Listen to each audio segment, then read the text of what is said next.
Hey, Brian Wilson with the Libertas Media Project. If you're not subscribing to and reading Gerald Celente's TrendsJournal, it's almost as if you've taken a pass on looking into a crystal ball, seeing what trends indicate what the future holds.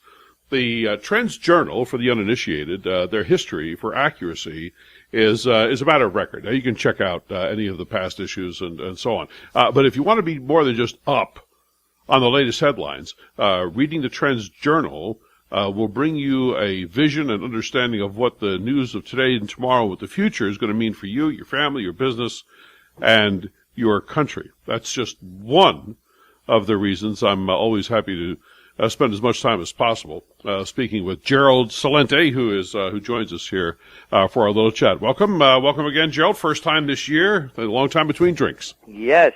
Always great being on with you, Brian. Thank you very much. Look, time is short. And I want to get as much as we possibly can. So let's hop to it. The Winter Trends Journal forecast, the top trend for 2013 is war.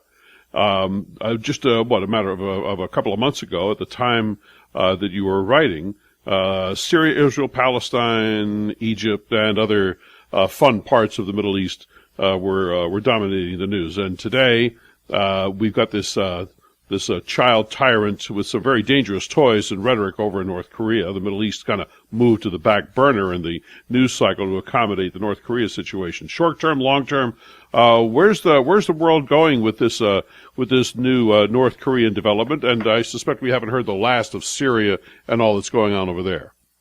Yeah, let's talk about same-sex marriage. I got it. Hey, how about gun control? Gun control, yeah. Oh, what are we, immigration. Oh, yeah, that's it. That's all they talk about. They're not talking about really the presidential basketball. Now there's a top one right there. There's a topic. 23 bricks out of 25. I mean, come on. How embarrassing is that? And so what's going on is, the first great war of the 21st century has begun, and people aren't putting it together. There's war in Yemen, war in Bahrain. There's war in Libya. There's war in Syria. There's war in Egypt. I mean, John Anthony West, who of course is the executive editor of the TrendsJournal, he just got back from Egypt, where he puts on tours to ancient Egypt, the sacred sites of ancient Egypt, and he's renowned for proving that the Sphinx is at least 10,000 years older than currently dated, and that's a whole big story about that. Well, I'm glad he came back. Yeah, well, that was it. He's saying the place is breaking down. Wow. It's really deteriorating right in front of their eyes. He goes back frequently. And so then you have Tunisia. And of course, that's where the so-called Arab Spring began. It was no Arab Spring. It's a lot of poor people that are angry that a few rich people have everything. And they're living on $2, $4, $5 a day, and they've had it. Corruption from the top of the pyramid down. And so then you go over to Europe. You go to Spain. Indignados are taking to the streets continually. Portugal, same thing. Go to Greece. Hey, how about 30% unemployment, well over 50 for youth? And the same thing going on in Spain. Look at the new unemployment numbers coming out of Eurozone. They're depression-era levels in some of the areas. They never called it a depression. It's war. It's class warfare. And then you keep going around the world, and you see, as you were mentioning, as the new year began, remember that little lovely incident in Mali? Oh, yeah, they can't get over that French Sudan trip, huh? Right. They only had it from, about 1890 to 1960. So what that they just pulled out 50 tons of gold, 43 tons last year, and it abuts Niger, and, of course, France gets 75% of all its uranium from Niger. 75% of its electricity is all nuclear, and they get most of their uranium from Niger. So you can see what's going on around the world. And now you mentioned North Korea. But there's more parts to the story. Yeah, this guy's out of his mind. He's a lunatic. Those photos that they show out of this thing right out of a Marvel comic book, what's the United States doing there? How about all the war games going on around there? How about the other provocative actions? They're going to have a missile test, and when they have a missile test, it's a big deal. But didn't the United States just cancel its missile test? That's correct. Yeah. Mm-hmm. So how about hypocrisy? And how about those lovely wars that keep going on in Afghanistan? How many more were killed the other day in Iraq? So you can see what's going on. We're seeing a replay of history. You had the crash of 1929, the Great Depression, currency wars, trade wars, World War. You had the Panic of '08. You have a Great Depression going on, even in the United States. I mean, I know you're hip to John Williams' shadow stats. Mm-hmm. And when you look at his information, it's ranging in the 20% marks when you really add in what's going on and the jobs being created, how much temporary work and how many people dropped out of the workforce. And then, as I mentioned, I just went through Europe and the Middle East. And of course, what's going on in Israel, it continues to go on with Palestine, and then now Lebanon's being dragged into it. So then you have currency wars. What did Japan announce last week? They're going to print $1.6 trillion to boost their economy. Stimulus on steroids. That's correct, sir. And what do you have in the United States? More of the same. More of the same. What do you have in the ECB? Let's call it. We won't call it quantitative easing. I got a good name for you. How about OMT? Ongoing monetary transactions. Or how about long-term financial operations? Do you like that one? I like that. Bernanke got that quantitative easing thing. Everyone else has to settle for some other sort of name. But Gerald, eventually all these wars have got to have a positive impact on our economy. This ain't like the old days. In 2000, Brian, I was brought down to VMI, Virginia Military Institute, mm-hmm. to talk about new millennium warfare. I'd written Trends 2000 a few years earlier. And it was a very big book. It was a national bestseller in 18 different languages. And they brought me down to talk about it. You know how they say the generals are always fighting the last war? That's what they say. Yeah, it's evidenced by the losing wars that are being fought now, by the way. Well, there is that. Yeah. So they asked me to talk about it. And I said, it's not going to be tanks or F-whatevers. And it's going to be, F-16s, or the plane of the time was. I said, it's going to be wars of weapons of mass destruction. Just think of what happened in the United States when Hurricane Sandy hit. The East Coast was closed down. Could you imagine a dirty bomb going off in New York? A suitcase-sized nuke going off in San Francisco? Biological warfare in London? You have complete chaos. The people that are playing with war are, in the truest sense of the word, playing with ultimate destruction. Einstein said, I don't know how the Third World War will be fought, but the Fourth World War will be fought with sticks and stones.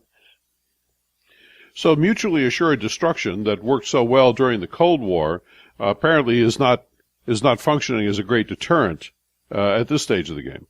No, because the leaders today are much dumber. We had people like Eisenhower during the Cold War. There was no wars going on during the Eisenhower regime. He was a real commander-in-chief, not a basketball player, not a National Guard guy, not a draft dodger. He's the Supreme Commander of the Allied Forces, 5-star general, 2-term president.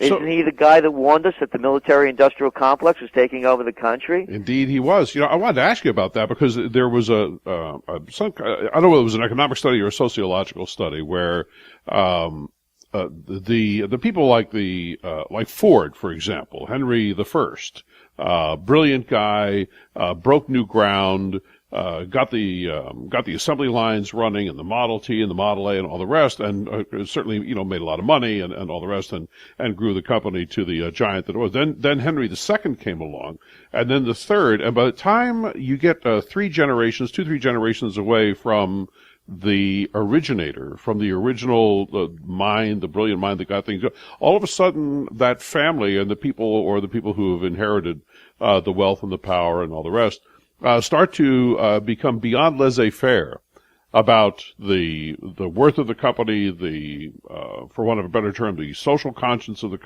company rather, and things just all start to fall apart. It almost appears as if our world leaders, noting the death in England of the Iron Lady today, seems to be following that same trend. Oh, look at them. They call leaders? These people couldn't lead me across the street. What, are you kidding me? If Obama, Bush, Clinton were on one side of the street and I was on the other, and they said, Gerald, come over here. I said, come over here if you want to talk to me. What, are you kidding me? Lead me. These aren't leaders. They're political hacks. They all range, your name, go through the line. Blair, Bush, Cameron, Merkel, Sarkozy, Hollande, Obama. You know, they range anywhere between sociopaths to psychopaths. Yeah, we lost Chavez. You're right. So we have to take him off these. Yeah, and I won't say anything bad about Putin because I don't want my brains blown out. No, that's true. We may be they go after journalists big time. Oh, hey, he's gone, man. What happened to him? I don't know. Just move on from that one. He's got this dart in his back. You know? But you know, Gerald, something I wanted to ask you, because I know you deal in facts, and then you present the facts, and then the motto of the Trends Journal is to think for yourself. There are a lot of people who think that this is all being divined under some huge international scheme, with the strings being pulled by a select group. I mean, you hear about the Bilderbergers and the Council of Foreign Relations, and you know, and people like that. Is there? And then there are trends, and it seems to me that trends are different than the story being told with regards to, you know, the Bilderberg, you know, the rest of those people. What do you say? I say that, you know, look with your eyes, and you can see where it's not a conspiracy. It's right out in the open. There's two groups. You know, it's a mafia. It's not, you know, it's not the Capones or the Lucianos. It's not the Jewish, Russian and Japanese mafias. It's not the drug cartels. It's the money changer mafia and the military-industrial complex, as I see it. And when you look at the money mafia, again, it's right in front of your eyes. I got an idea. Listen, let's rig the interest rates. Nobody knows what the hell a LIBOR is, so we could do it. It only matters whatever loan you take out, and we're going to fix the rate. And we're going to do it to the tune of hundreds of trillions of dollars because that's what we're controlling. That's not a conspiracy. It's a fact. Agreed or disagree? Agree. All right. I got another one. Let's rig the bond market. What do you mean rig the bond market? Here's what we're going to do. We're going to buy $85 billion of crap up each month. Treasuries, mortgage-backed securities. We're going to rig the market. You got it? Yep. All right. Now, you like some high-frequency trading? How about some insider deals? We'll play the stock market. It's rigged. How about a mafia, a Bilderberg, a Illuminati? Let's start a war for fake reasons. We'll tell them about weapons of mass destruction and ties to Al-Qaeda. And then when it doesn't show up, forget about it. Nobody's going to remember. We're going out. We're going to do. Things will be great. We'll make a lot of money on this deal. We could spend $1 trillion, and nobody's going to care. And we'll kill 1 million people in the meantime and destroy the entire country. But hey, you know what's for lunch? So I guess the fact that all of that is stupendously counterproductive, in the ultimate sense. You know, that eventually, even with all that power, all that money, and all that ability to pull all those strings, eventually you're going to get to the point where you can't get blood out of a turnip, and all you have left is a dried up turnip. Yeah, what you have is, it's not, if there's an Illuminati, the un-Illuminati are pulling it off. Yes, there's groups up there that are calling the shots, but you can see the shots that they're calling. You don't know what's going on behind closed doors. Like, for example, we didn't know that the Federal Reserve was pumping in tens of trillions of dollars into the system in 2008, 2009, and 2010 to keep it going. So you don't know those things. And yeah, those deals are being done. But those are just details. You can see who's in control. It's a takeover. It's as simple as that. It's a takeover. You know, people, you know, they moan and groan. Oh, you know, this country, what's happened to it, has turned socialist. Marxist. No, it hasn't. It's the merger of state and corporate powers. It's called fascism. You want to bail out the banks? They're too big to fail. Not in capitalism, they're not. Well, that was the old capitalism. There's the new one. What do you mean the new one? Yeah, that's right. There's the new capitalism. Goes right along with the new normal. Exactly. Mm-hmm. And it's the money changers. Nothing has changed. From Jesus Christ chasing the money changers out of the temple to James Madison saying, quote, remember, he's the fourth president of the United States, right? Right. History records that the money changers have used every form of abuse, intrigue, deceit, and violent means possible to maintain their control over governments by controlling money and its issuance. That even predates Jekyll Island. So what do you have? More of the same. Crash, depression, currency wars, trade wars, world wars. They will use any form of abuse, intrigue, deceit, and violent means. These are sick people. They're money junkies. Money changers are money junkies, just like a heroin addict, crack addict, meth addict. Name the addiction. You have no bounds or boundaries. You get what you want because you want it. That's all this is. These are sick people. And then we have a sick people running the show, as far as I see it, because all they're doing is causing destruction. Name me one great thing that the United States government has done to improve our lives. Oh, they just came out with a new study by the American Society of Civil Engineers or something. Yeah, they rate the infrastructure a D+. Yeah, but let's waste $200 million on an airplane that can't fly. And that's only each. We've got a $35 billion budget, don't forget. Right. You know, you imagine what this, you know, I'm up here in the old Catskill area, Catskill, New York, you know, I'm in Kingston, New York, Colonial Kingston. And I had a discussion. They have all these rail lines. You know, like, when the Catskills became big, it was because rail lines would come flying out of New York from every direction. So they went to all these resort areas. Now they want to turn them into rails to trails. I say, you know, how many people are going to walk on these things?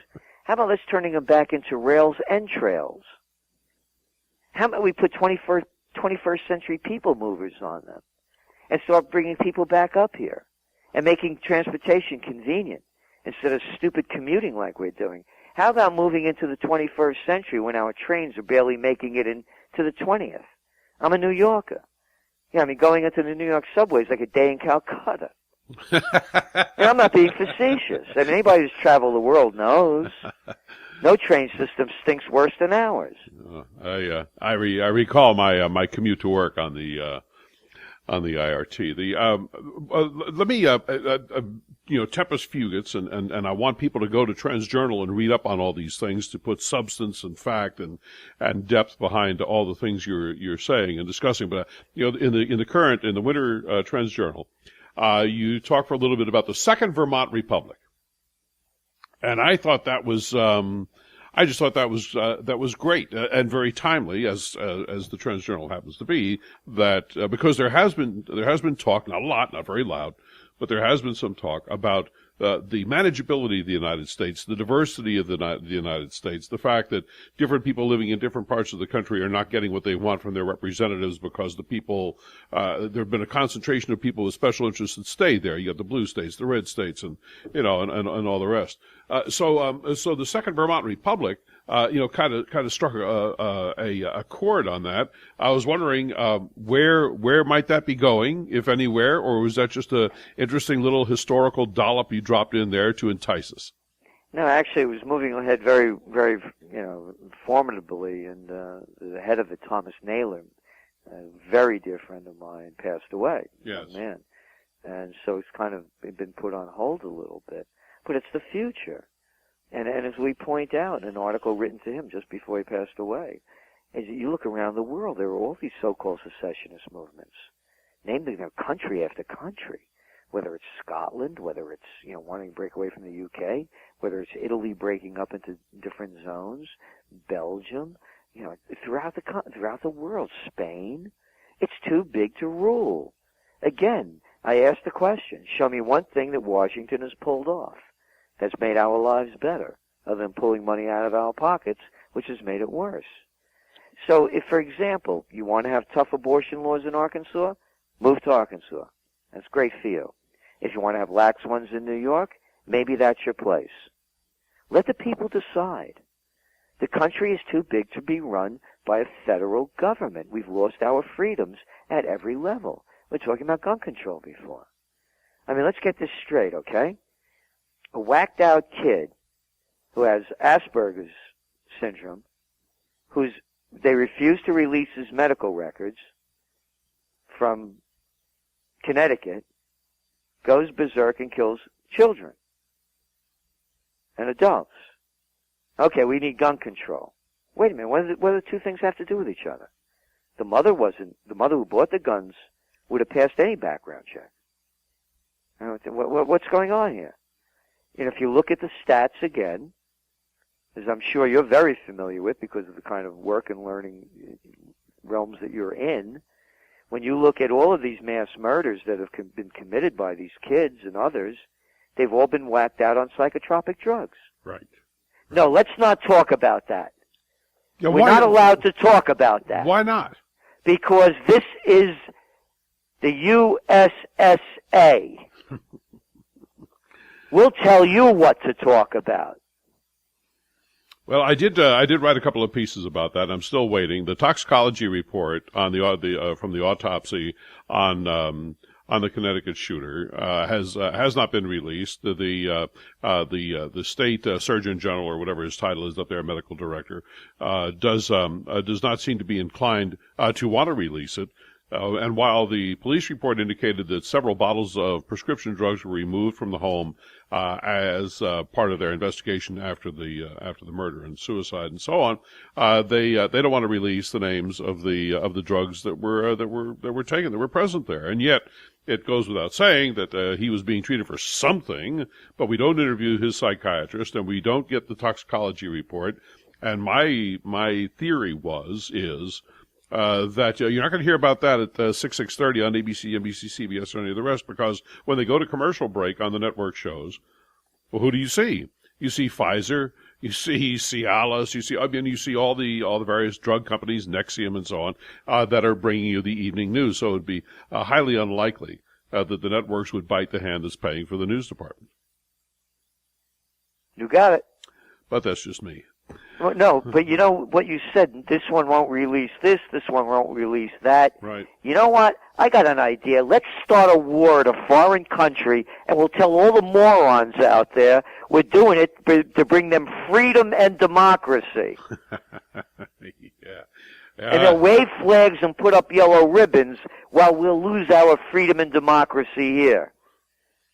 Yeah, when that drone comes down through the fireplace and blows up 18 people and one bad guy, and the other 18 people are just collateral damage ranging in age from newborn to 86, then we just chalk them up as collateral damage individuals that should have been hanging around with the bad guy and go about our business. But despite the fact we blow up children over there, something like Connecticut over here is held to an entirely different standard. That's right, because we're white.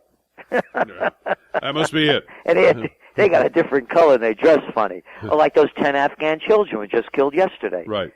By and of course, the commander sends out his sincere apologies and deep regrets. Again. Yeah, so the hypocrisy, again, you listen to these politicians starting wars, to bring us freedom and democracy. We don't have it here anymore. And another, and moving on to other subjects, very important for the listeners is what's happened in Cyprus that is now out of the news. Oh, yes. And I've been talking about bank holidays now for 2 years. That's correct, sir. This is just the beginning. This is the canary in the mine. I think the canary just flew to Australia. I understand that there was some movement there that sounded distressingly similar. And you're going to keep hearing it and seeing it because they can't save the system by printing cheap money. I mentioned what Japan is doing. We know what the United States and Europe are doing. There's going to be a point of no return. And it's going to happen, but I believe that they're going to get our minds off it because it goes back to war. People forget that the dot-com crash happened in March of 2000. And it was a huge crash. I mean, you look at the NASDAQ was at 5,000. What is it, about 3,500 now? Right. 12 years later. And then 9/11 happened. We were in a recession. They lowered interest rates to 40-year lows. Then we went to war in Afghanistan. Then we went to war in Iraq. Did you forget about the recession? Yeah, it does seem rather unusual that, not unusual, but actually consistent, that when governments find themselves in financial trouble, they, A, take your money and property, and B, start wars. You got it. And again, I'm not making this up. No. It's there for everyone to look at. Oh, well, On a good note. Yes. Direct democracy. Secession is one. Direct democracy. Again, people are, again, the motto, think for yourself. Right. And they say, well, if we have direct democracy, you have a lot of crazy people voting in things. Yeah. Well, you got a lot of crazy people, and there's only 535 of them voting in things, and they call themselves senator and congressman. Well, it's always interesting to me that that's the rhetoric that you hear in response to any sort of logical alternative. Oh, well, if you do that, then, crazy people will take over, and all sorts of strange stuff will happen, completely disregarding the fact that crazy people have taken over and strange things are taking place. You got it. So, if nothing else, it's redundant. I know. I'd like to give redundancy a chance myself. The peace a chance, maybe. That would be nice. So a model to look at, as I'm looking at this, and it's going to be a big part of the next Trends Journal, is that protests don't count. Movements do. And the 5-star movement going on in Italy is something to look at. Whether or not you like the guy, dislike the guy, call him a comedian, Beppe Grillo, or a satirist, whatever label you want to give to him. I mean, who else do you have? I love it. He calls, Beppe Grillo calls Silvio Berlusconi a psycho dwarf. Psycho dwarf, right. That's a great line. and when Berlusconi speaks, he calls it Silvio's saliva. But the fact is that 25% of the people voted for this new movement, and they want to bring down the entrenched parties. And to me, that's the only way to do it. The mafia has to stop. We call it democracy. It's the Republicans and the Democrats. It's the Gambinos and the Bananos. It's the Schultzes and the Lanskys. It's no different. And so to me, the future is in the people's hands. And that's what they have to wake up and understand. There are more of us than them. We're talking about, and I know you're a true-hearted libertarian in the greatest sense. We're talking about wars. How come no one is yelling right now? It's stay the hell out of North Korea. It's none of our business. Respect the founding fathers and respect the principles upon which this country was built upon. And if you don't like it, leave. Well, that works for me. I would only add to your list of the Gambinos and all the rest of that. With this drone situation, it's almost going to be like Murder Incorporated. There doesn't seem to be a whole lot of moral distance between offing a family of 18 in some little hut over in Afghanistan, ostensibly because there's a bad guy hanging out in there, and the possibility, despite Rand Paul's filibuster, that something very similar could take place here. As you well know, it's legal now to kill us with a drone. Exactly. Just haul out the NDAA. Because El NDAA. Presidente of Los Estados Unidos says so. Yep. The new banana republic. It says right here in the NDAA. So there you have it. And guys like you and I could be killed. They could take us away. You mentioned the NDAA, yep. And other people that protest what's going on in the government because we're disgusted with what they're doing, and we want to bring democracy back to America and build it back to the principles upon which the nation was founded upon. They could call us a terrorist. I'll tell you a quick story. Go. I got an email from a fan in Bahrain.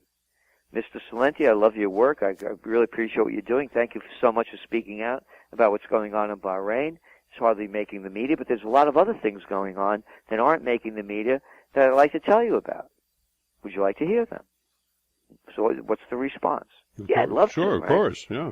I get an email back from this guy, and it's all this this stuff in in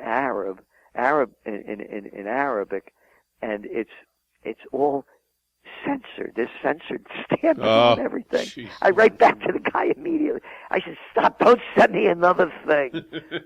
Because I'm saying to myself, now I have contact with, quote, a terrorist. There you go. And now I can be killed for to having contact with a so-called terrorist. I don't know who this guy is. Gerald Celente, fraternizing with known terrorists. I got the email right here. Exactly. So I just don't send me another thing. But that's true. Yeah. No, it's when the application of the rules is as subjective and as wide open as they've been made, then why not? And who's gonna counter it anyway? They say, well, that's the way it is, and let's just wait till the next news cycle. And hey, who do you like in the Final Four? Or who do you like in Michigan and Louisville? It's all these squirrel. For distractions and so on. By the way, I've got a new design for the Gadsden flag. You know, the one with the snake says, "Don't tread on me." I think about having it read and say, "Don't tread on anybody." Yeah. Amen. I've been trying to get that thing marketed. Who knows? We'll see. Yeah, another guy wrote me a letter today, a very intelligent letter, actually. He did a lot of things, and he finally moved to Alaska. He was a lawyer, and now he's just fishing and running tours in these remote islands. And he wants to start a movement calling it Freedom Freaks.